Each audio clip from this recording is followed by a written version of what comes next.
Bonjour à tous et merci de nous rejoindre pour ce webinaire Valiantis. Je suis Maïwen de l'équipe marketing chez Valiantis et je suis ravie de vous retrouver ici. La session va démarrer d'ici quelques secondes, mais je souhaiterais d'abord partager avec vous quelques informations pratiques. Vous l'aurez remarqué, vous serez tous en mode muet durant cette présentation. Vous ne pouvez donc pas nous parler directement. Je vous invite cependant à utiliser l'interface de messagerie pour laisser vos commentaires et vos questions, puisqu'il y aura notamment une session de questions-réponses en fin de présentation. Enfin, certains d'entre vous l'auront peut-être remarqué, cette session a été préenregistrée pour éviter tout problème technique ou absence de dernière minute. Nous serons cependant bel et bien en direct à la fin pour répondre à toutes vos questions. Tout d'abord, pour ceux qui ne connaissent pas Valiantis, nous sommes partenaires Atlassian. En tant qu'intégrateur, nous accélérons la transformation des entreprises en digitalisant les processus et en modernisant le travail d'équipe grâce aux méthodes et outils agiles. Au cours des 15 dernières années, nous avons aidé plus de 5000 clients à réaliser leurs ambitions en accélérant la collaboration de leurs équipes. C'est dans ce cadre que Valiantis intervient aujourd'hui pour répondre à la question suivante: comment la formation de vos équipes sur les outils Atlassian accélère leur productivité? Laissez-moi vous présenter nos deux intervenants de ce jour qui vont répondre à cette question périlleuse, Léo Kervizic et Rémi Guillaudis. Léo travaille depuis 12 ans avec les solutions Atlassian.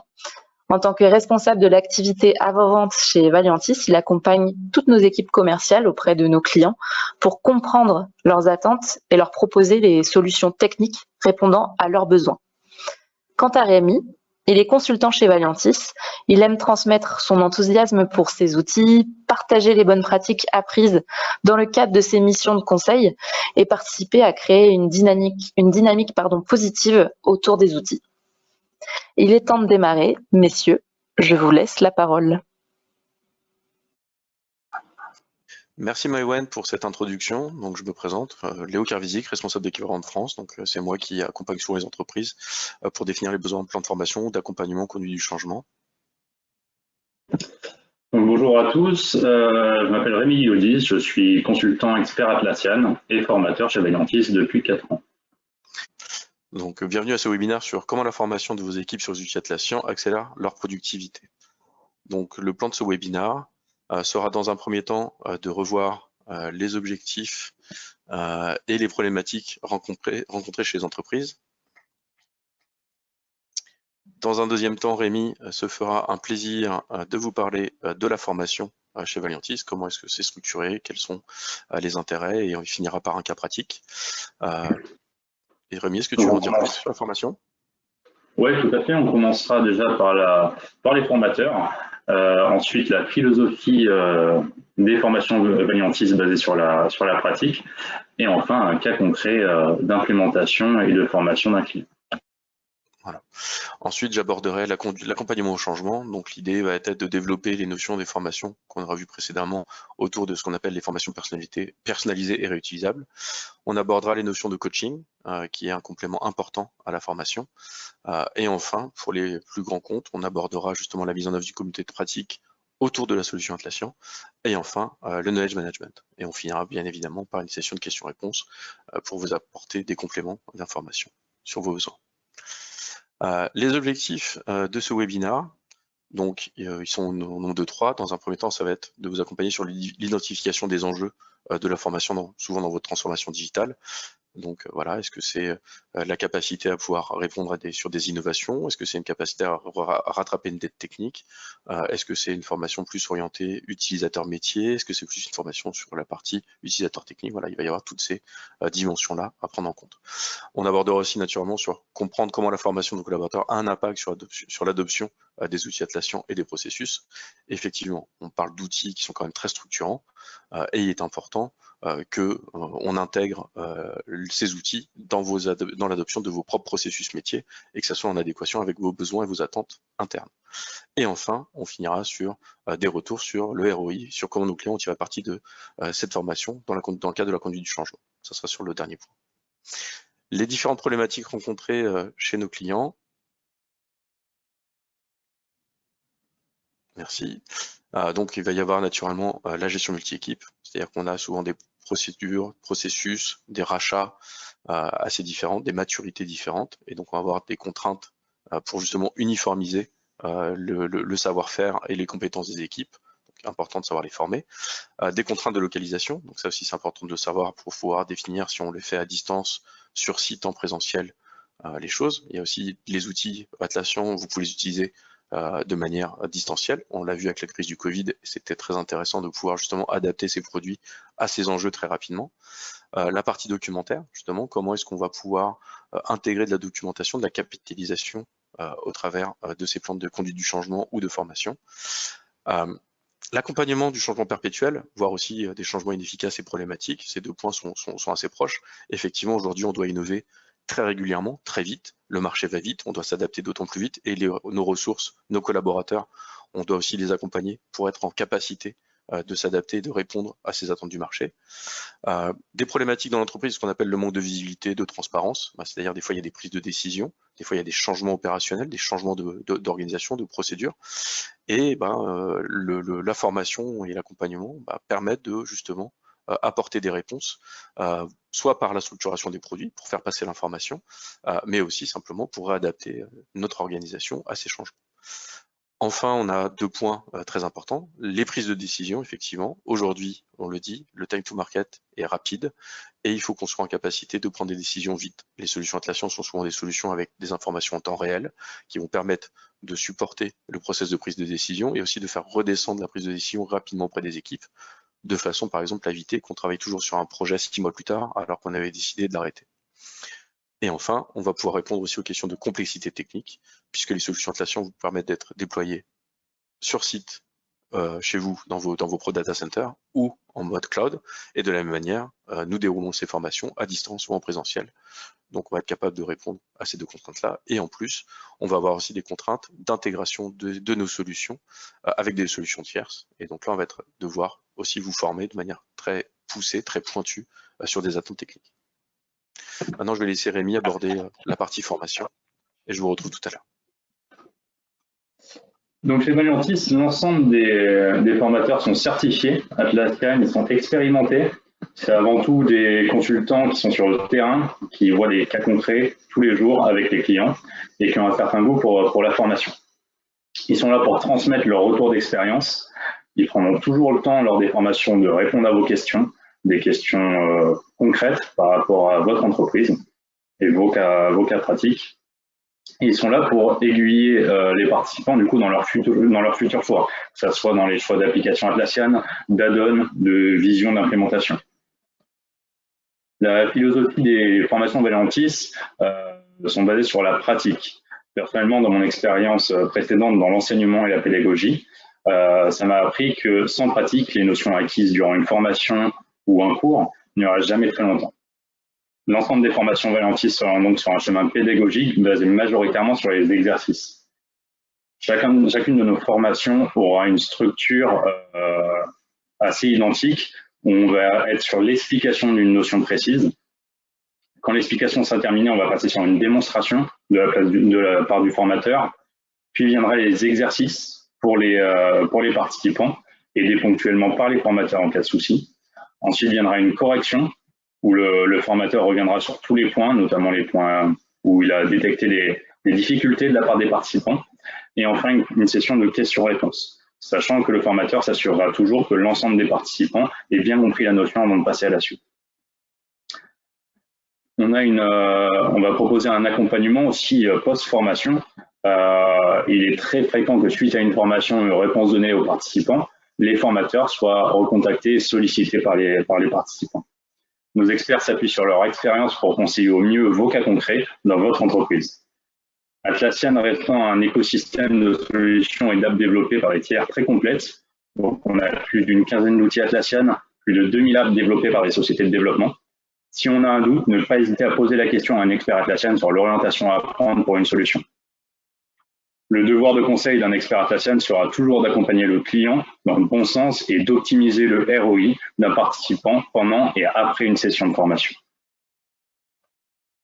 On va ici prendre un cas concret d'une entreprise qu'on va appeler My Company, donc une entreprise, on va dire, de moyenne structure, avec des développeurs travaillant en cycle en V, qui ont certains problèmes d'exactitude dans les dates de livraison des produits, qui ont des soucis de gestion de test, qui va engendrer du coup des allers-retours entre le client, le support produit et les développeurs. L'entreprise souhaite donc faire une transition à l'agile. Donc la mise en place de Jira découle d'abord d'un choix qui seront décisifs pour la suite et qu'il ne faut pas prendre à la légère. Donc quel type d'hébergement, par exemple en cloud, en data center, sachant que ces prises de décision seront forcément couvertes dans les formations et que si on a la moindre question, peu importe la formation, ne pas hésiter à poser la question aux formateurs. C'est des sujets très importants. Quels sont les besoins finaux et quels outils pourront y répondre? Encore une fois, ce sont des questions où des réponses seront fournies par les formateurs durant les formations. Jira est un outil complet qui nécessite un ensemble de connaissances et de bonnes pratiques pour le mettre en œuvre et le maintenir. Donc pour la mise en place, l'administration sera nécessaire avec un ensemble d'administrateurs internes qui devront être formés. Un administrateur devra être formé pour connaître déjà comment mettre en œuvre l'outil, comment le maintenir et savoir appliquer les bonnes pratiques pour pouvoir avoir un temps de travail aussi petit que possible et la meilleure implémentation possible. Comment marche l'outil et comment tirer le meilleur? C'est un outil, donc que ce soit Jira, Confluence ou d'autres outils, c'est extrêmement personnalisable. Il y a beaucoup de possibilités pour les utilisateurs. Donc une formation à l'utilisation de Jira, d'un Jira qu'on va appeler classique ou d'un Jira plus personnalisé avec Jira Software qui est spécifique pour l'agilité. On aura un ensemble de formations par rapport à ça, notamment dans Jira Software où on va rappeler par exemple les fondamentaux de l'agile avant de passer à la pratique de l'outil. La formation des key users est aussi très importante car ils peuvent transmettre leurs connaissances par la suite aux autres utilisateurs. Faire attention à ne pas mettre en production trop tôt avec des utilisateurs qui ne sont peu ou pas formés à une solution qui ne répond pas entièrement aux besoins de l'entreprise. Les utilisateurs sont alors dubitatifs par la suite sur cette solution et auront tendance à aller dans le mauvais sens. Un utilisateur correctement formé, qui a l'ensemble des connaissances dont il a besoin pour travailler, verra sa productivité et sa qualité de travail largement améliorée. Avant toute implémentation, dans le choix des besoins de changement légers et surtout d'optimisation de la solution apparaîtront. Des administrateurs internes compétents et formés sont nécessaires pour appliquer rapidement ces changements ou demandes d'évolution. Dans le cas d'une demande avec une certaine charge, une certaine complexité, ne pas hésiter à se rapprocher d'un expert Atlassian pour qu'il puisse intervenir et guider dès le début les administrateurs sur le bon chemin.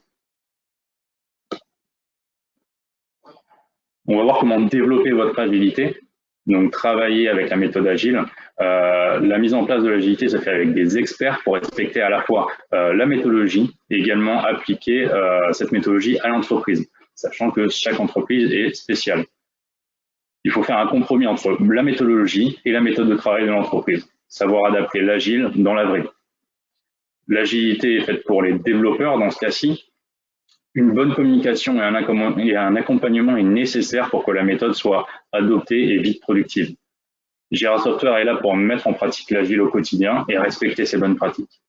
Chaque entreprise ayant ses propres méthodes de travail, il faudra donc customiser l'outil et l'adapter aux besoins de l'entreprise. Pour aller plus loin, on va dire que l'entreprise My Company souhaite mettre en place un centre de support pour ses clients, passant par Jira Service Management avec ses fonctionnalités spécifiques. Donc ce centre de support pourra gérer les bugs, les demandes de nouvelles fonctionnalités ou tout simplement les questions posées à l'équipe de support.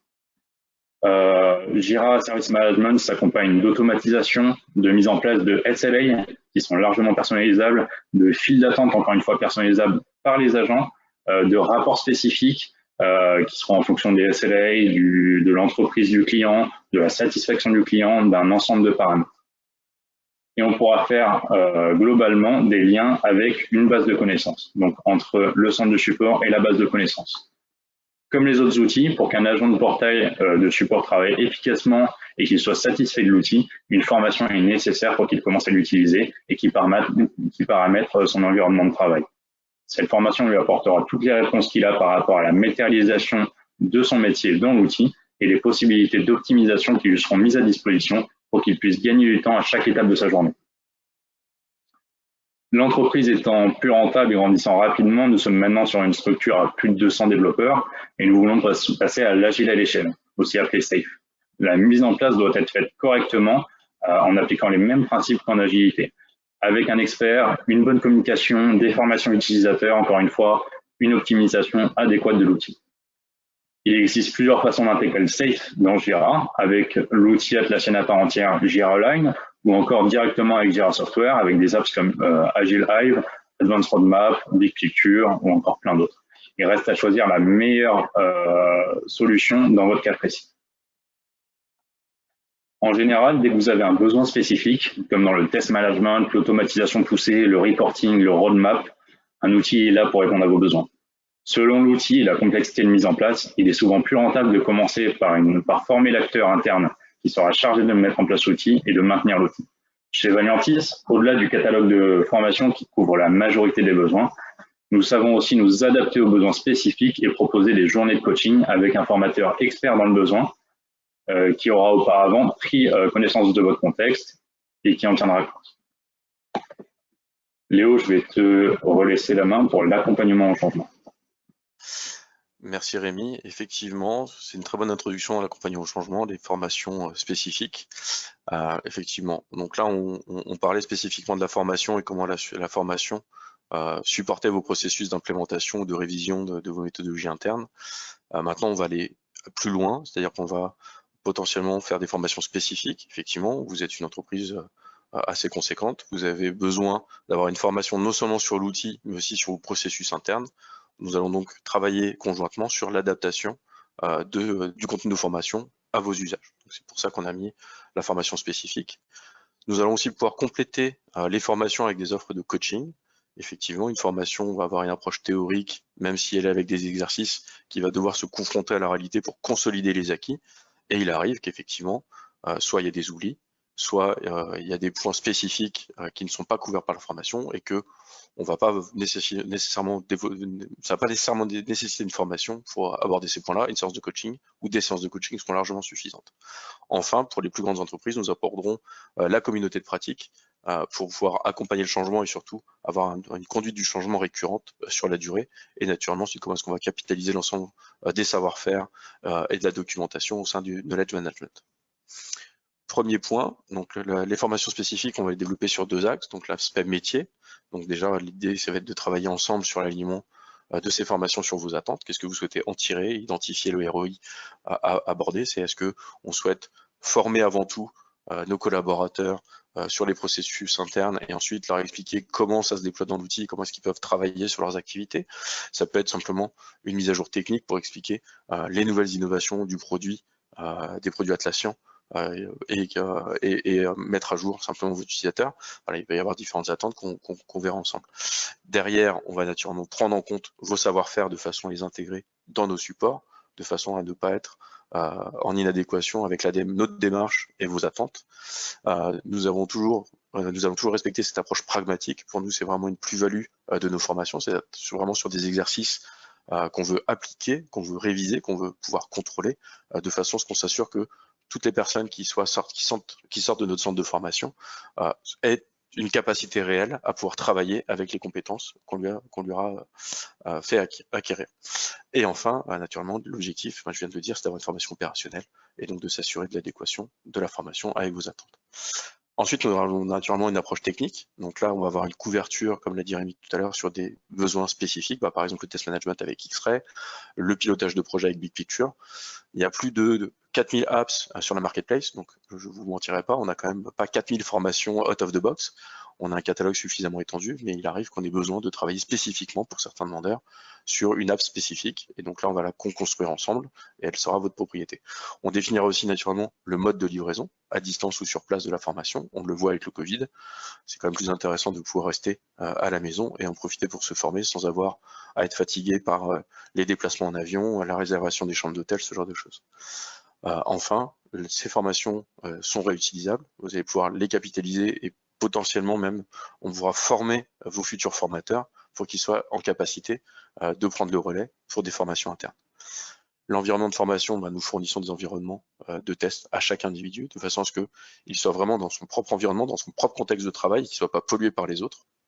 et de façon justement qu'on puisse plus facilement corriger et comprendre ce qui se passe avec lui. Et enfin, on pourra travailler aussi sur les 2 modes de déploiement forts des solutions Atlassian, le mode data center, qui est sur du on-premise, ou sur les instances cloud des solutions Atlassian. Excuse-moi Léo, en précision, le mode serveur qui n'est actuellement plus maintenu par Atlassian peut aussi être ouvert pendant ces formations. Oui, mais je ne voulais pas parler du passé.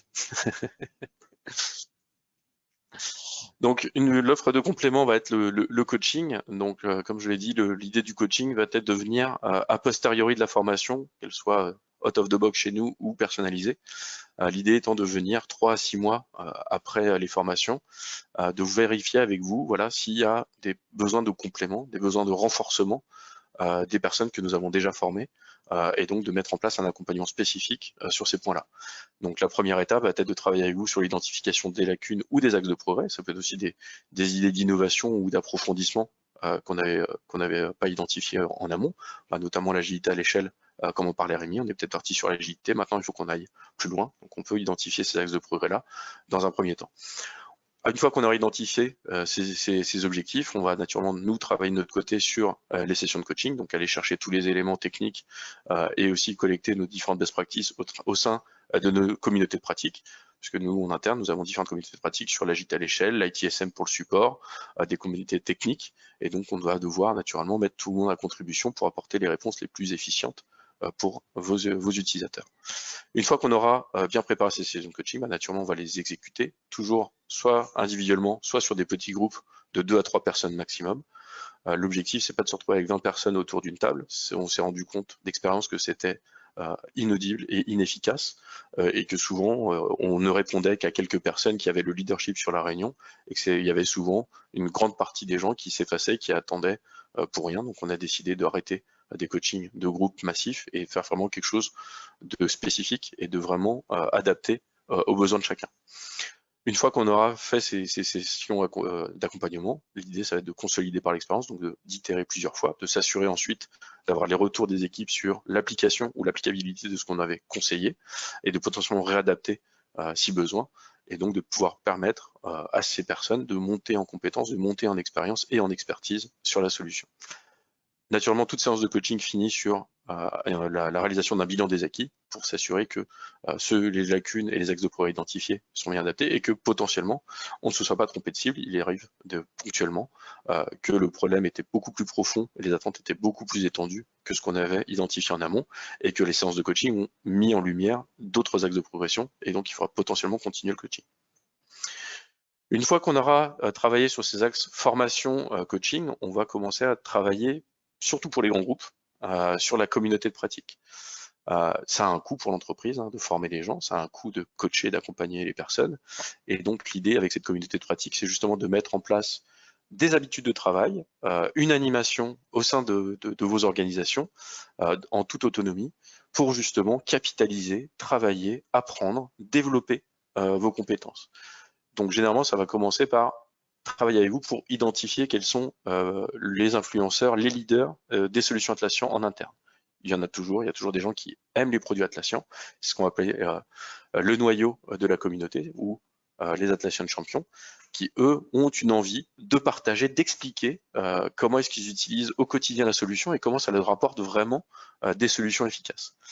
Donc une fois qu'on aura identifié ces personnes moteurs, on va travailler avec les attentes de la communauté, donc on va pouvoir discuter avec certaines équipes, certains managers, ou directement poser des questions avec des surveys, de façon à identifier les utilisateurs et les attentes de la communauté, même si elles n'existent pas encore, pour essayer justement d'identifier les sujets et de les prioriser les uns par rapport aux autres, de façon à apporter des réponses concrètes dans un premier temps, de façon à montrer que la communauté de pratique est là pour apporter quelque chose de viable sur le long terme. Une fois qu'on aura identifié ces attentes, on va travailler justement sur les événements informels, que ce soit des diffusions d'articles de blog, des vidéos, des procédures, des documentations écrites, ça peut être des livres blancs, voilà, comment je fais mes tests automatisés avec Bamboo, pourquoi pas. Et donc, on va justement ritualiser, intégrer dans les méthodes et dans la vie de l'entreprise ces événements de façon à ce qu'on met justement en place des espaces d'échange sur ce qu'on va appeler la communauté élargie, la vraie communauté de pratique au sein de l'organisation. L'idée, une fois qu'on aura développé tout ça, ça va être justement de développer les synergies, les interactions. Par exemple, on va pouvoir étoffer. Au départ, on partira peut-être d'une communauté de pratique Atlassian, mais ensuite, on va peut-être se rendre compte qu'il y a des communautés plus restreintes, la communauté autour de Jira, la communauté autour de Confluence pour la documentation. On peut avoir des communautés de pratique sur le test management. Donc là, on sort carrément de la solution technique pour aller vers vraiment des pratiques métiers, mais qui sont supportées par des solutions Atlassian. Et donc, il y a besoin de développer ces synergies, de permettre aux gens de pouvoir échanger, partager les choses. Naturellement, ces synergies vont nécessiter d'avoir des sponsors, parce qu'il va falloir quand même mettre en place les choses, identifier des leaders, des limites, mettre un réseau social au sein de l'entreprise pour développer l'ensemble de ces synergies. Et l'objectif et la finalité de tout ça, naturellement, c'est de capitaliser les connaissances et d'avoir surtout une capacité à innover et à adapter nos outils, les méthodes aux besoins et aux évolutions des produits et aux évolutions de vos méthodes de travail et même de l'organisation. Naturellement, cette communauté de pratique ne pourra pas exister si par extension on ne travaille pas sur la gestion de la connaissance, le knowledge management. S'il te plaît Rémi, merci.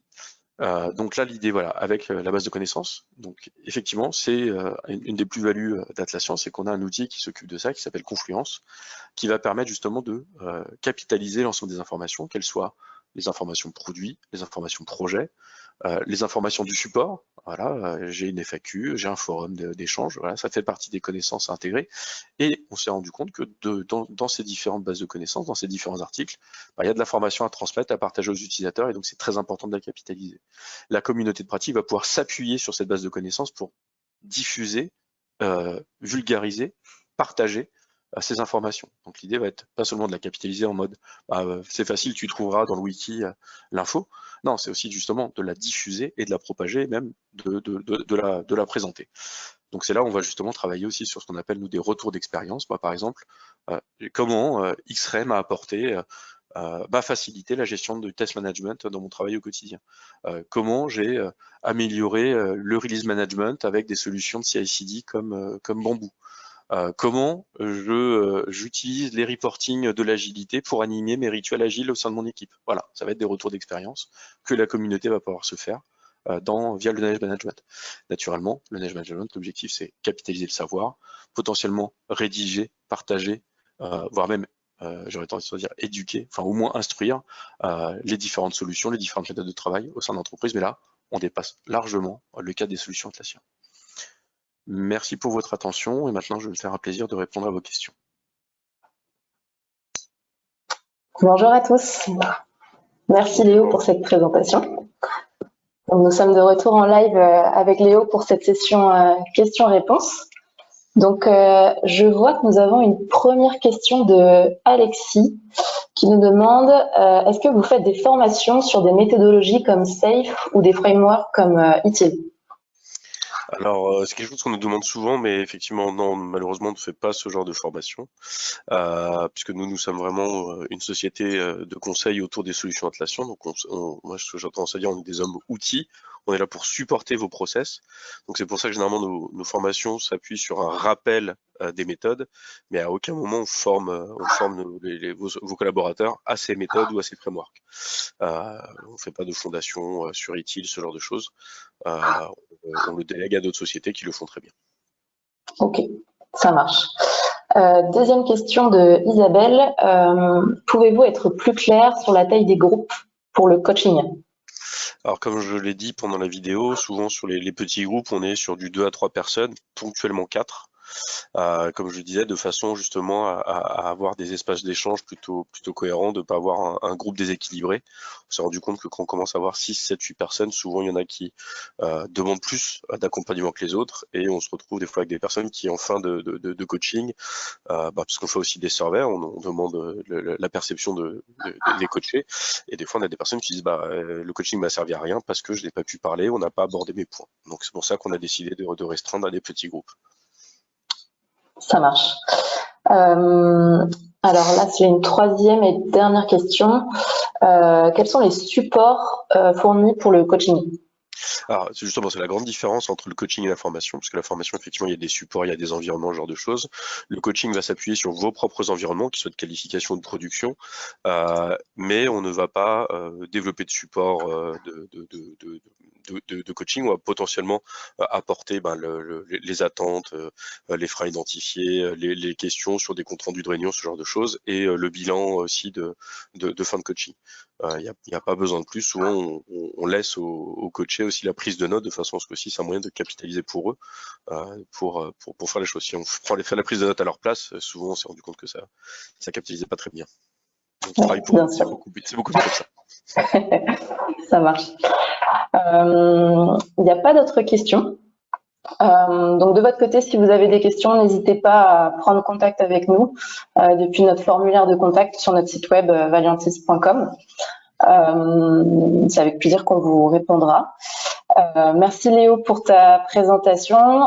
Rémi n'a pas pu être présent pour le live aujourd'hui, mais en tout cas, je pense que c'était très complet.